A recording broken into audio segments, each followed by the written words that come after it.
Mobil box ini diketahui melaju dari arah Makassar tujuan kota Parepare ini dan hilang kendali setelah ban belakang pecah ketika melewati kondisi jalanan yang licin karena hujan.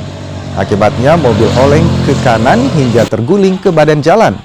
Seluruh muatan berupa ribuan botol minuman kemasan terhambur ke badan jalan. Selain itu, kaca mobil juga pecah. Tidak ada korban jiwa dalam kejadian ini, namun kerugian mencapai puluhan juta rupiah.